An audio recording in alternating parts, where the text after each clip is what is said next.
What is going on, folks? It is Dr. Remy LeBeau, and I'm coming at you once again from the X-Lair to provide you my deep and insightful thoughts into the latest movie from the Marvel Cinematic Universe, the beginning of Phase 5, Antman and the Wasp, Quantumania, which I will just call Ant-Man 3 because it's basically Ant-Man 3, but, you know, they've changed the name, whatever. But they did make Quantumania pretty big in the title, which does kind of highlight what's actually going on in the film, which is like Ant-Man's over here and the Wasp is over here, and like there's all this other stuff going on right here that really, you know, is the star of the show, Quantumania, the quantum realm and what goes on within it. But really, the star of the show, the star of the movie, the reason why the movie ultimately for me wound up landing as something that is worthwhile and is worth enjoying, Jonathan Majors as Kang. Jonathan Majors as Kang.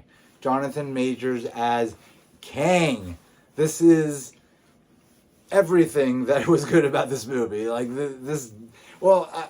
Michelle Pfeiffer as Janet Van Dyne is fantastic, and it's really kind of her story and Jonathan Majors' story. That's really what this movie is, and I appreciate that a lot. Like it starts with them, and then it just kind of carries that story through, but it doesn't necessarily juggle like all the elements too well. I'll get into all of that. I stayed away from the critic sort of explicit reviews. I know that the Rotten Tomato score fell like around 50%, maybe a little bit lower. That means that half of the critics liked it, half of the critics didn't. And so I knew this was happening. I didn't really want to dive too deep into that because I don't want other people to make up my mind for me. I want to make up my own mind about a movie.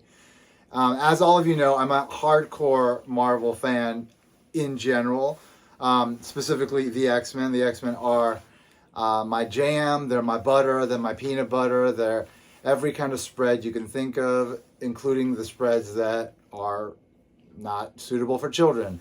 That is the kind of spread that the MCU is for me. Marvel in general, and of course the MCU subsequent to that. Marvel meaning from the comics, the stories in the comics, the lore of the comics. It's in my blood, it's in my soul, it's in my DNA. It is who I am, it is what I am. Okay, that's a little bit severe. I mean, maybe when I'm making these videos and I'm wearing this like this getup, that in that case, yes, that is the case when I'm portraying this sort of extreme version of my love, this sort of tangible representation of my love for the MCU, for Marvel in general. In this case, yes, it's in my soul, it's in my blood, it's in my DNA. But in general, it's just something I like, you know, it's something I enjoy, you know, it's something that I do always try to kind of be kind of like, you know, at least like very, very, very sort of deep into in one way or another. It started out with the comics, then I got into film, then it became the movies, and I brought the comics back into my life, and now it's the movies and the comics. My first love is the X-Men, it always will be. I read X-Men and Spider-Man predominantly, but of course I've always been interested in every aspect of not just Marvel, but also DC and Image and some of the other indie titles. Superhero lore, fantastic genre storytelling, horror, all these things have always been of interest to me. So, you know, the foundations have always been there. When the MCU took off, starting with Iron Man, it was something that I was going to watch because I watched superhero stuff. You know, I always did. And there wasn't a lot of it back then. There wasn't a lot being produced. It was few and far between the releases that were available. And so if something came out, I would watch it. Didn't expect Iron Man to be as good as it was, and didn't expect it to launch us into the Avengers. And when I knew that was happening, I was very excited about it. Then it finally happened. The Avengers movie came out. That was amazing. Blew all of our minds. What have they accomplished here? The thing that I kept focusing on back then was this movie, The Avengers, the first one, is a sequel to like 5 movies at the same time. And I thought, whoa, that is just like such an accomplishment in storytelling, because nobody had ever done that before. You know, it's hard enough to make a sequel to one movie. And this movie was a sequel to like several movies at the same time. And it was successful at doing so. And it was like amazing. And at the very end of that movie, once the whole movie played out, once Loki was defeated, New York was semi-decimated, the Avengers had assembled for the first time, in the post-credit scene, what do we see? We see Thanos. And it's clear that Thanos is in the universe. Thanos is likely going to get the Infinity Gems, because I coming from the comics, read the Infinity Gauntlet storyline as it was coming out. I knew all about it. I understood the implications of what Thanos meant to the universe, and I was in it from that moment, like just deep in it. Before that, I was intrigued. At that moment, I was beyond a doubt in, and it did not disappoint. Like, they played out the rest of it in like 15 movies or whatever it was, and it worked. It worked great, and we all loved it. Where do you go from there? Where do you go from completing the Infinity Saga? Well, Marvel went into phase 4, which is basically like, we're going to take all of the popular capital that we've generated by actually doing something that nobody's ever done before. Like, created like a successful movie series that's that interwoven and that expansive and that high budget, and just really kind of like succeed at that. What do you do after that? You know, and what they did after that was they took all of the goodwill and they used it to like introduce new characters, try a bunch of different things. Let's experiment a bunch because we can. And they did. And now it's landed phase 4 as something that the majority of people aren't in love with. I enjoyed it. I enjoyed a lot of it, definitely. Doctor Strange and the Multiverse of Madness, for me, top 5 MCU movies. For a couple of reasons. Sam Raimi, I love Sam Raimi, always have, outside of the MCU. So he directed that movie. He played a large part in just sort of creating the flavor of that movie. We had the X-Men introduced in that movie. Marvel's first mutant, Xavier, introduced in that movie. So that had big implications for me. So that was a big win for me. Just going back to WandaVision, that was a big win. Falcon and the Winter Soldier, not too bad. Loki, not too bad. Miss Marvel, not bad. Moon Knight, okay, you know, not anything to write home about. She-Hulk, very mixed bag. I did enjoy certain aspects of it. Other parts I didn't care about. I'm probably forgetting something here and there. But in the end, the shows were fine. The Eternals, interesting, but not exactly my bag. But I have a feeling there's going to be broader implications that come from that movie. So it's kind of like one of the seeds that was laid. Shang-Chi was fantastic. I really enjoyed that. That was one of the highlights, definitely, for sure. Black Widow, if you watch Black Widow again, it's better. It gets better as you watch it more. So there's that. And let me see, Thor: Love and Thunder, mixed bag, you know, whatever, entertaining, but it's fine. Like I'll enjoy. I enjoy watching it, but I don't love it. But I do enjoy. I haven't really rewatched it too much. Wakanda Forever, I love Wakanda Forever. I mean, say what you will about the movie, the things that were happening, obviously, with the death of Chadwick Boseman and sort of having to rewrite and reconceptualize what's already been established like months before production starts. That's insane. They did an amazing job. The movie, for me, resonated really strongly. I really enjoyed it. And I think it's a highlight for me as well. But ultimately, like, there was just a lot of like swings, big swings, and you didn't really know where it was going. At the end of phase 1, we had Thanos show up. At the end of phase 4, we just kind of finished, this first portion of this story having kind of established some seeds to this like multiverse saga, but not really kind of doing too much in terms of like connecting everything and making it all come together. But definitely seeds were laid. And in this first movie of Phase 5, instead of it being like the after credit sequence at the end of Phase 1, which would be Phase 4 in this case, that would sort of launch the saga, it really comes together. Like, this movie is the after credit sequence for this multiverse saga. And so instead of just getting that like brief like nugget of an introduction to our villain, we get a full villain backstory, exploration, like just basically like a movie about this villain who is going to ultimately be this huge threat to existence. And in that sense, the movie is a success, like a real success. Like, we saw Kang in Loki. If you watch Loki, if you understand what happened in Loki, like, that basically set off this multiverse saga. It established that there is a multiverse, right? Prior to that movie, prior to that show, like, everything that can happen in time, from the beginning of time to the end of time, you sort of saw it for what it was. And the Kang, the He Who Remains at the end of that show, established that he had to stop this war that was being waged by the Kangs of the multiverse that ultimately leads to the destruction of the multiverse. He had to stop it. And so that's why he developed the Time Variance Authority, which is meant to stop any kind of tangent timelines from occurring. So there is no multiverse. So there's only one timeline. And when he was killed by Loki's variant, Sylvie, that basically took the stopper off, and the multiverse all of a sudden existed. Because remember, that moment happened outside of time.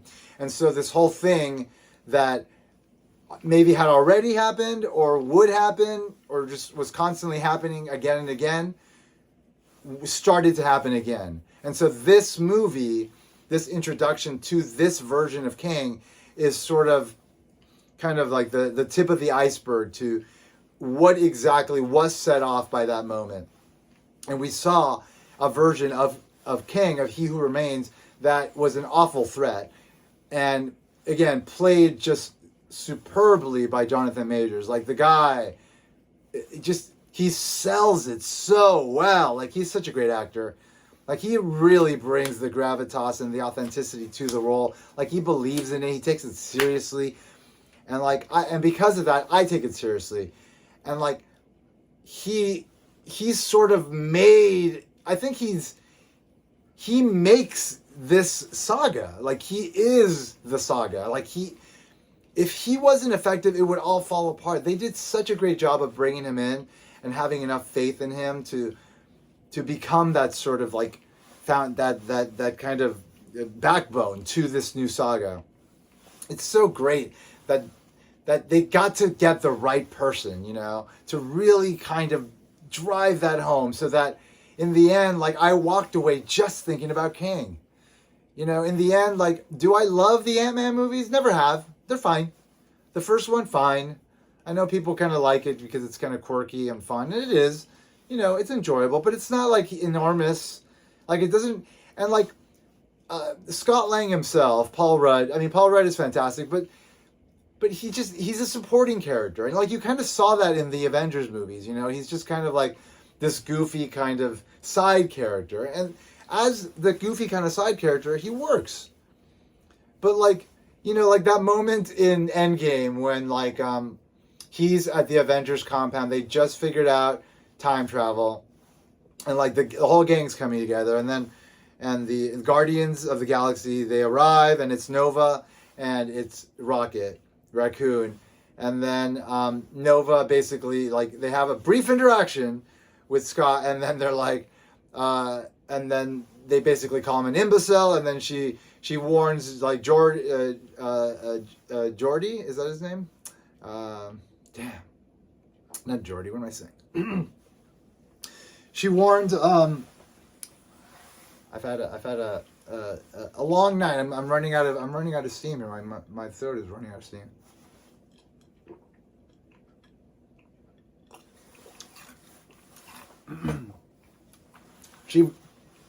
She warns Rhodey. Brain fart. She warns Rhodey that be careful. There's this imbecile outside. Like, he's the imbecile. He's the funny guy. Yes, he happened to come back at the right time to be able to tell them about the quantum realm, and like that sort of got them into the time travel thing. But I mean, it's not like he did it like in some way that reflected like, you know, his cunning, or like he's not that guy. He's just a guy, you know, and there's nothing wrong with that. It's fun. It's a fun thing. They play around with it. They played around with it in this movie. They played around with it in the previous films, but I mean, he's just not Captain America, you know, he's not Iron Man. Like he doesn't have that sort of importance to him. He doesn't have the charisma. He doesn't have it. Maybe Paul Rudd has it in general and maybe in other roles, but within the context of the Marvel Cinematic Universe, he doesn't have that. And so because of that, you know, the movies ultimately wind up being just fine, you know, just fine. And then, you know, like Evangeline Lilly as Hope Van Dyne, she's cool, you know, but like, I just don't feel her like kind of being in it. Like, it feels like she's just like a step back from like just being all in on the role and like really bringing it. She does a good job, but she doesn't like sell it, you know, like I don't feel it. Michelle Pfeiffer did that though. Michelle Pfeiffer did bring that to this role. Like, she took it seriously, and she brought everything she brings to like a great performance, and she sold it, and it was wonderful. And because of that, like, her story worked, and then her story kind of linking to Kang and his backstory within the context of this movie, it really, really worked really well. And so they did make this movie. Them together made it. Kang himself made it, but like Michelle Pfeiffer really kind of brought something special to it as well. So they were fantastic. So this movie, as part of a saga and kind of playing this critical role of setting off this really important arc of Kang that will ultimately lead us into Avengers Kang Dynasty and then the Secret Wars movie. It works. It works.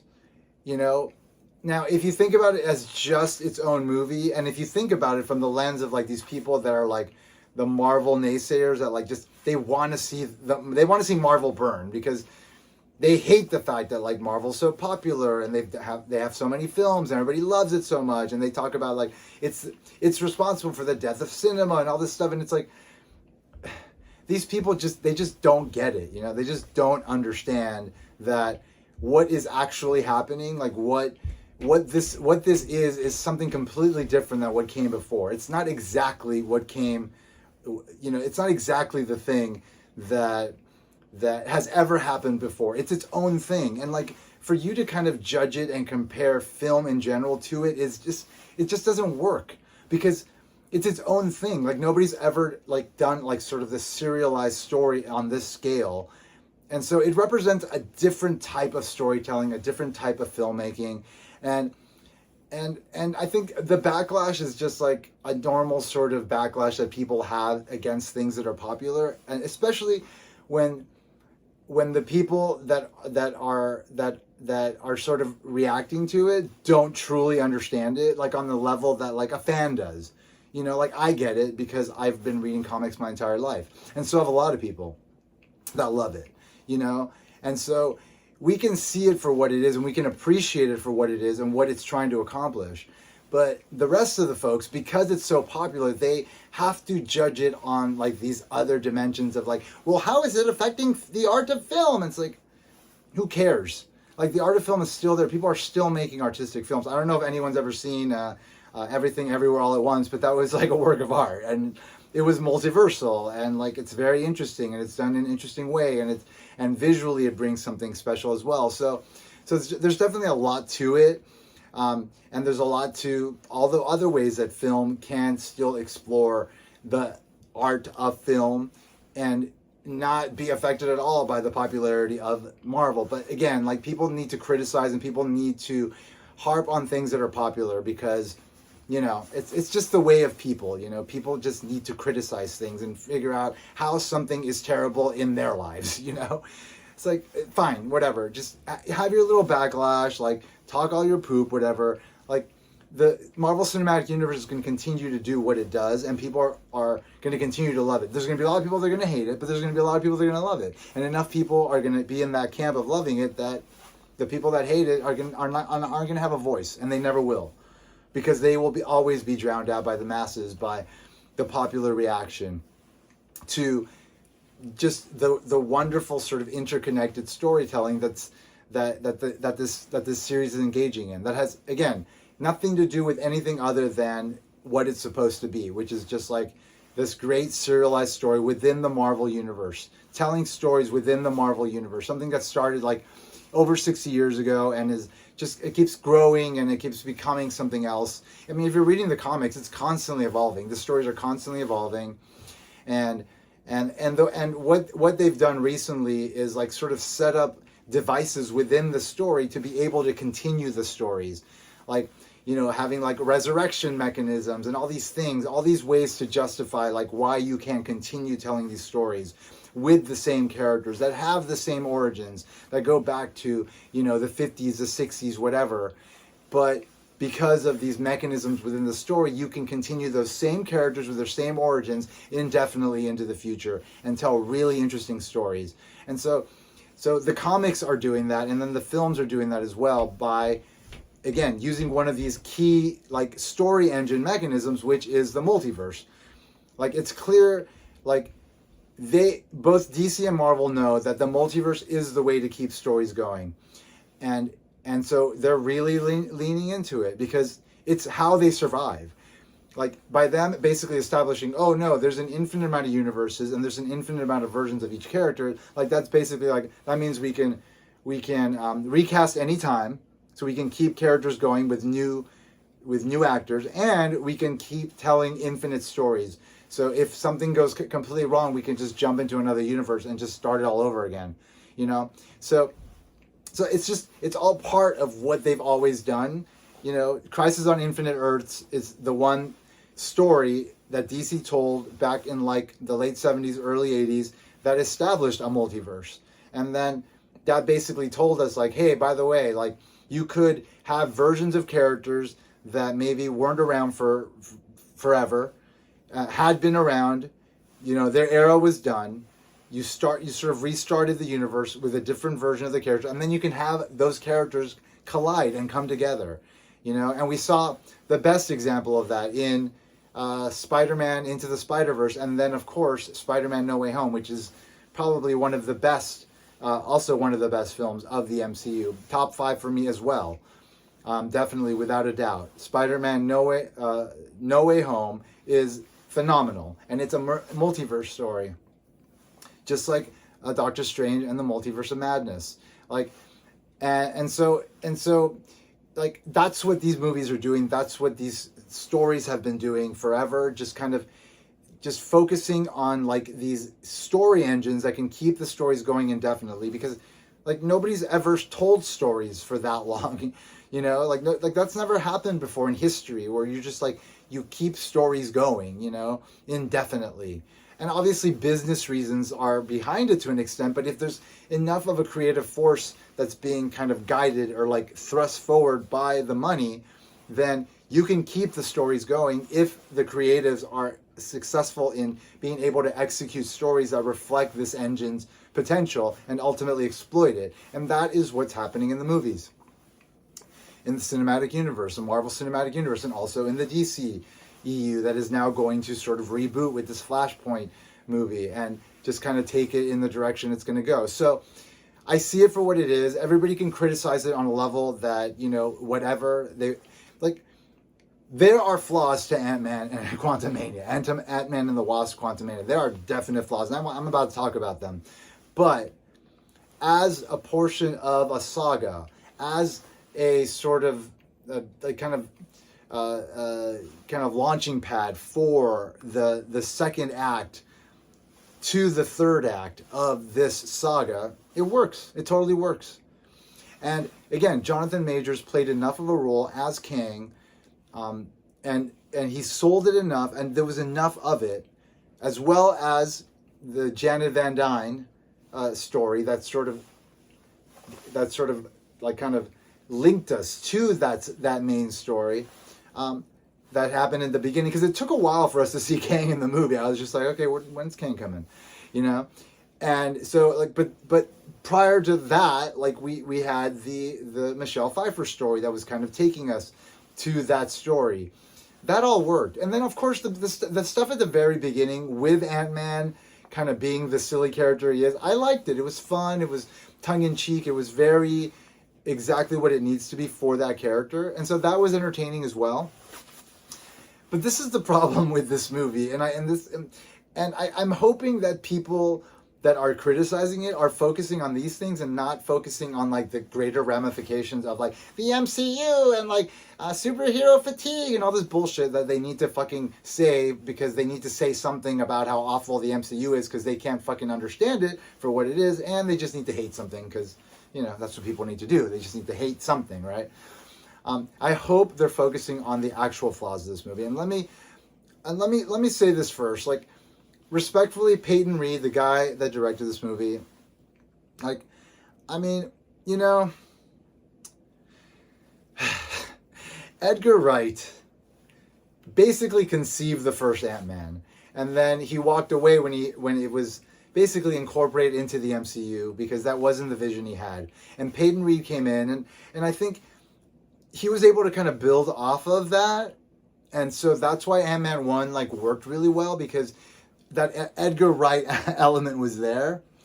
And then with the second Ant-Man, like, it was all Peyton Reed and like whoever wrote the screenplay. I didn't exactly find out who the screenplay writers were. I don't know if it was the same one here as it was in the second one, but ultimately, like, the second Ant-Man, meh. I don't think I've seen it more than once or twice. I saw it in the theater, and then I sort of saw it at home once, but I think I fell asleep. I don't really care about that movie. I know that it's not bad, you know, and I am willing to watch it again for sure, but like, I don't really care about it. And then in this movie, like, I finally was able to kind of pinpoint what's going on, and like, with all due respect to Peyton Reed, like, I just don't think he's a great director, or maybe he just has bad editors, or maybe just like the screenplays aren't great, but like, the movie is always trying to be something and it never quite becomes that. Like, first of all, it's trying to be a James Gunn Guardians of the Galaxy movie.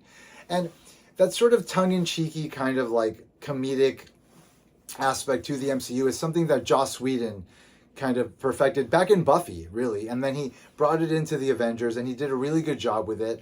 And that sort of is what kind of elevated the MCU movies to like this level of like, oh, they can be action, they can be sci-fi, they can be genre, they can be spectacle, and they can be funny. Now, obviously, we know Joss Whedon's been canceled, and, you know, rightfully so. It sounds like he's just a complete asshole. He was a complete dick on set to people. He treated them badly. He was arrogant, whatever. He wasn't a great guy, but the Hollywood system was set up to support people like that back then. Do I apologize for him? No, but I'm a Buffy lover. Like, I love Buffy.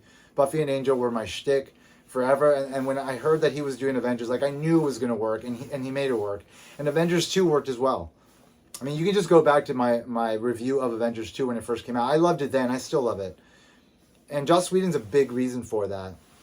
And even if you watch Thor: The Dark World, like, they brought him in to kind of sprinkle in a little bit of his Whedonisms in there to kind of elevate it. So he was able to do that, and then James Gunn comes in, and he was able to do that too. And he wasn't emulating Joss Whedon. He had the same quality that Whedon had.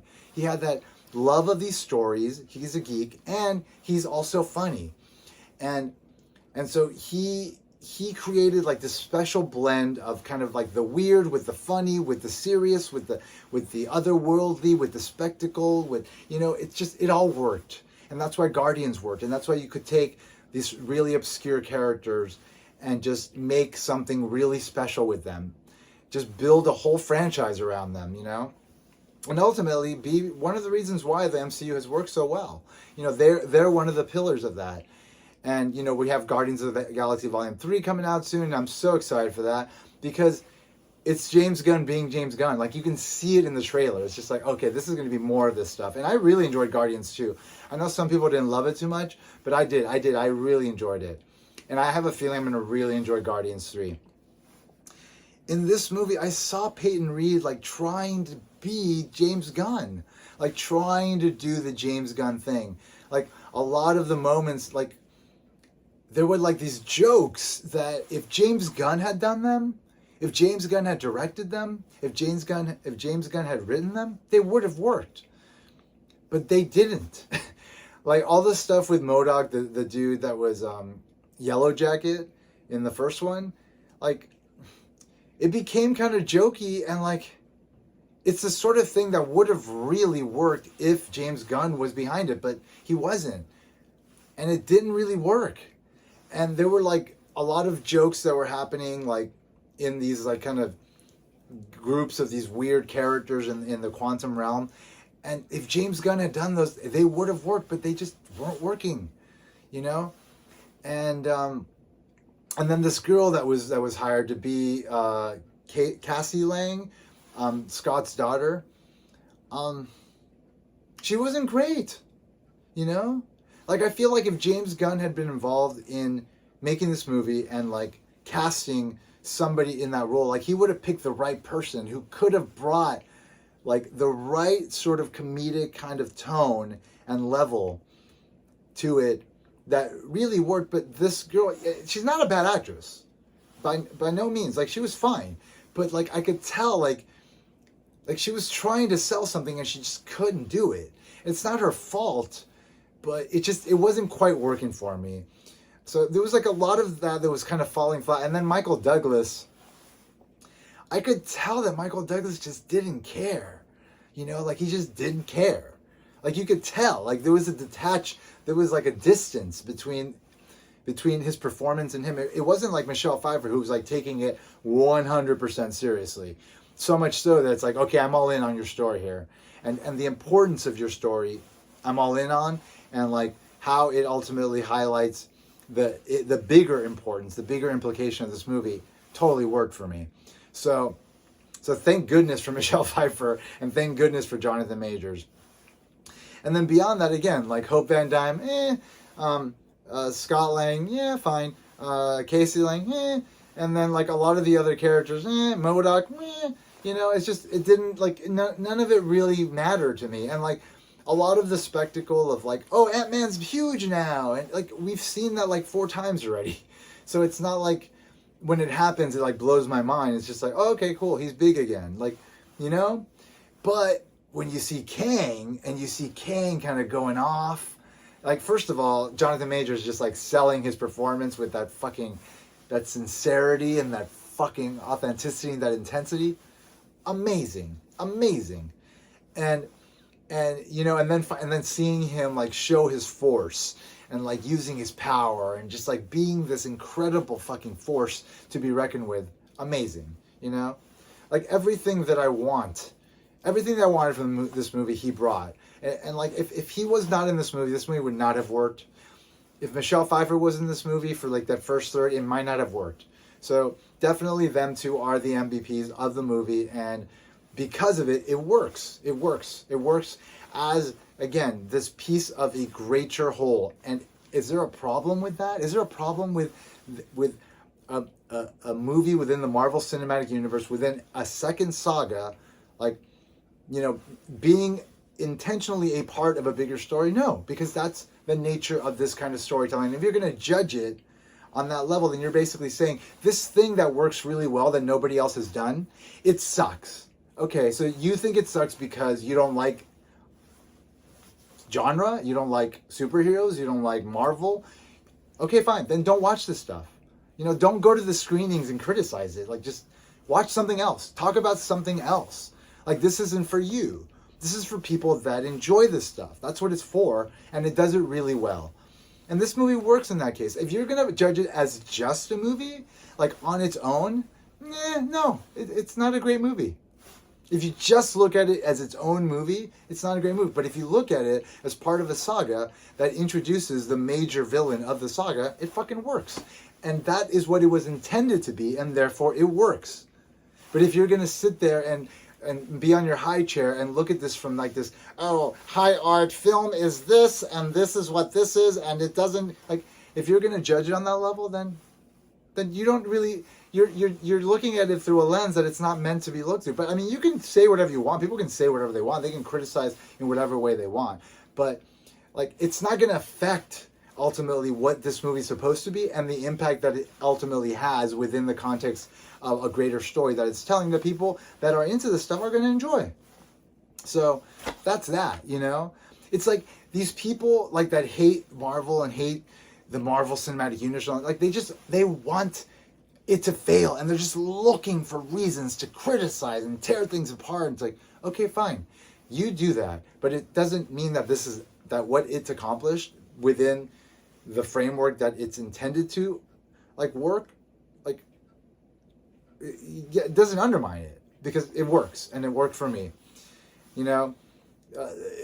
There was a lot to be entertained by. There was a lot of spectacle that was really cool, and there was a lot that was just a little superfluous. But there was a lot of spectacle that was really cool, like very imaginative, like the creation of the quantum realm, like the representation, the detail. I mean, obviously the detail, amazing. And, you know, ultimately it's all meant to serve a purpose, and it did, and it told a story. And in the end, Kang died, I guess. But did he? Because we're dealing with a multiverse. And then we saw that these two critical after credit sequences, the first one being basically the Council of Kangs, which is like all the multiversal versions of Kang coming together and basically saying, all right, let's wreck shop, right? Like, this is what's coming, us, every version of us. I loved it. It was so fun.